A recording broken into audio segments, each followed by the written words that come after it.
I'm Danforth Prince, the innkeeper at Magnolia House, an Airbnb that's affiliated with my independent publishing venture, Blood Moon Productions, in New York City.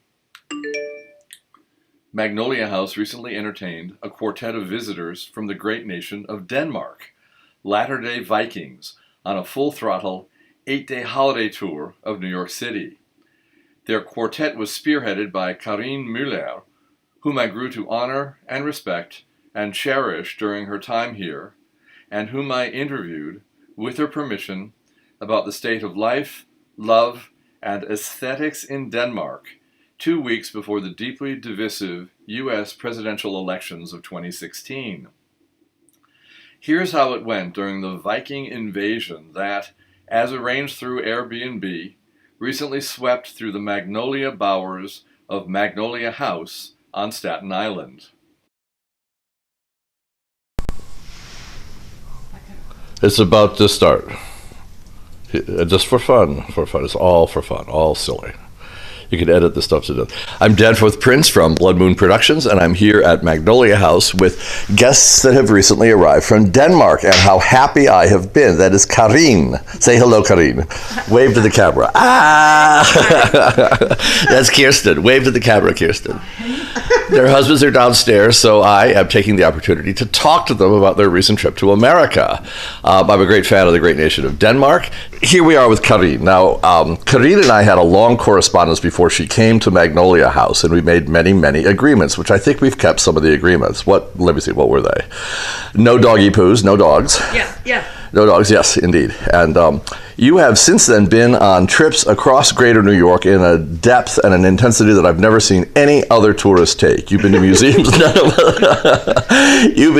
none of us have gone to in years. You have really been an aggressive, well-behaved, fabulous tourist in New York City. Well, what do you remember the best about your trip? What did you come here looking for?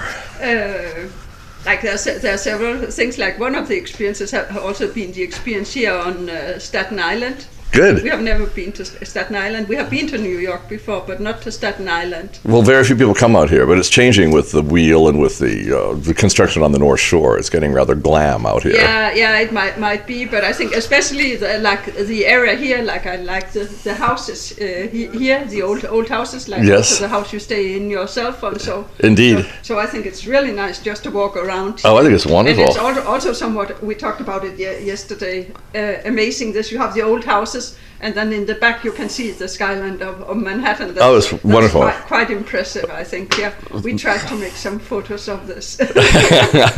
So I think this has been a great experience. Yeah. And Kirsten and her husband Hans Jan are from Aarhus, the second biggest city in Denmark, noted for its fine architecture and city of culture for Europe next year, I believe.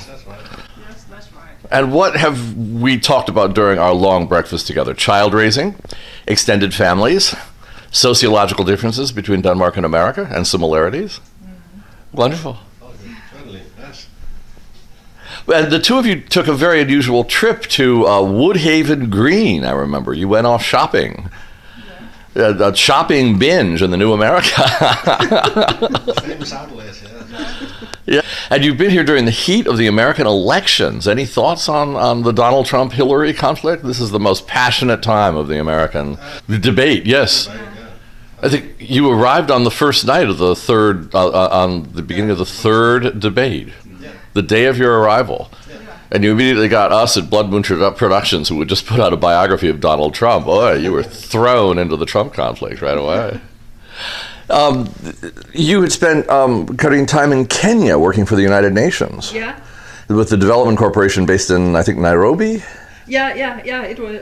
I was in the UNDP office in Nairobi from 90 to 94. Yeah. Fabulous. Yeah. It was a great experience. Just both to understand the UN, to get a bit insight into the UN, but also, of course, the experience in Kenya. And I would go on many trips during weekends, and also this. Yeah, the international work. Having colleagues from all over the world or so was a very great experience. And you had a view from your office of the hills where Karen Blixen, Isaac Dinesen, your famous compatriot, had indeed had her farm. Yeah.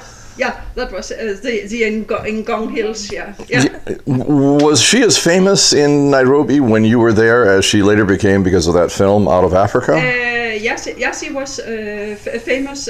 There is a part of Nairobi is called Karen, a kind of suburb. Karen. After Karen Blixen. After her. And the house where she lived is now a museum or so. So it's very famous. Of course, more famous among tourists than among Kenyans themselves also. So.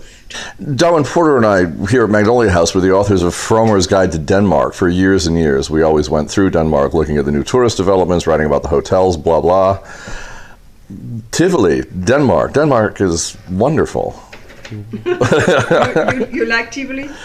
I like Denmark. I like the rational, smart nature of North Europe. I sort of fit in. I think I was always taught a story when I was writing about Denmark for the Frommer Guides about the linguistic phrase in Danish, which identified a true Danish speaker as indeed being Danish and therefore not a German spy during World War II. Yeah. And the phrase was the translations of red berries with cream. Yeah. And if you could say it correctly, you were Danish. And if you didn't say it correctly, you were German and you were shot by the Danish Resistance. One story I learned. Say the dessert name for me. Yeah, the name is rødgrød med fløde. And say it one more time.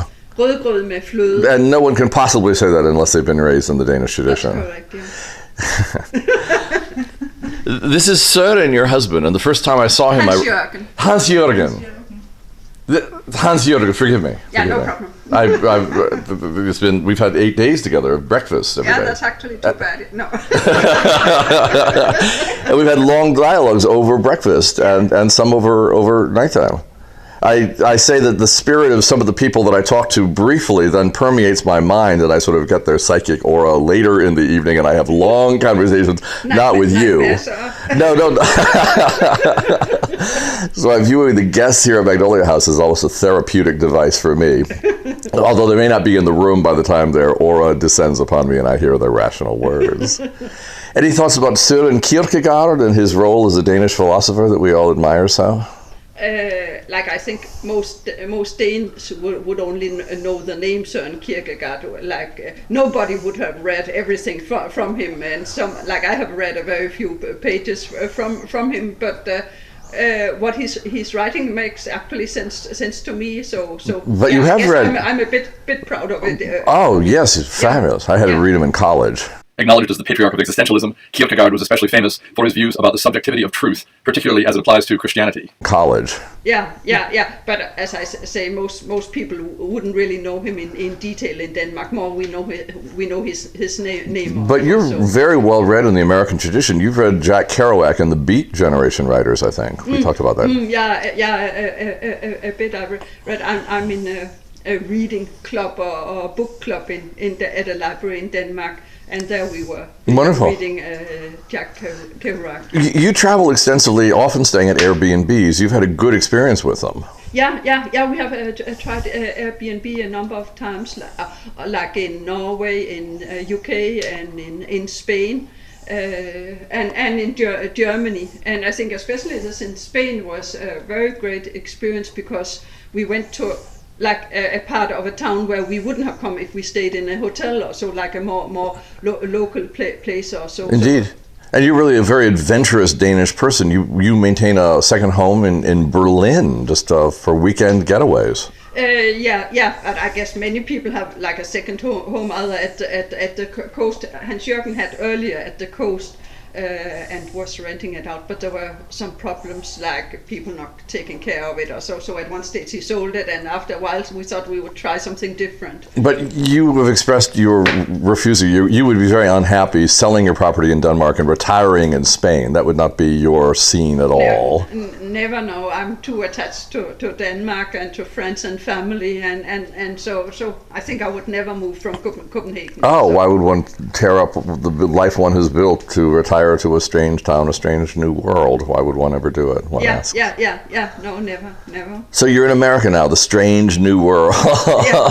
A stranger in a strange land. Yeah. No, it's a very good experience. I think. It has been indeed traumatic with these elections. You arrived 2 weeks before the national elections. Yeah. But I guess we also start getting a bit tired hearing about Hillary and Donald Trump. So I know. I think I'm tired of it nice too. when it's over. And I'm marketing a new biography of Donald Trump from Blood Moon, and even I'm tired of it. yeah. So. And you're remaining in New York for about another week, taking part in a organized tour of Scandinavian architecture in New York. Yeah. We are going to visit some buildings planned by or designed by a Danish architect, Bjarke Ingels. Avant-garde neo-modernist Bjarke Ingels is known for buildings that defy traditional architectural conventions and dimensions. Defined as a new age, very hip version of Hamlet, he has imported an updated concept of the Danish aesthetic to major urban development sites in China and the US, particularly New York City. And also by a Norwegian architect bureau called Snøhetta. With a head office in Oslo and winner of dozens of prestigious design awards, Snøhetta has offices throughout Europe and Asia and as many as 150 designers presently working on major urban projects around the world.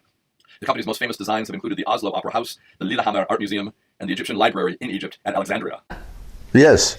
Yeah, I think as far as I recall, Snøhetta has planned the visitor center on Ground Zero. Aha, yes. And Bjarke Ingels is also planning a building for Ground Zero. And marvelous. Were I to return to Denmark, I would go specifically because an architectural tour of post-World War II architecture.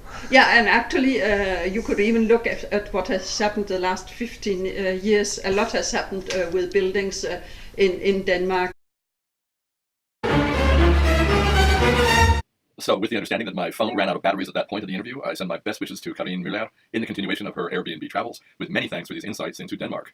Godspeed from all of us at Magnolia House and at Blood Moon Productions, with love, respect, and affection to your compatriots in Scandinavia. Long live Denmark, and may God bless America. Thank you.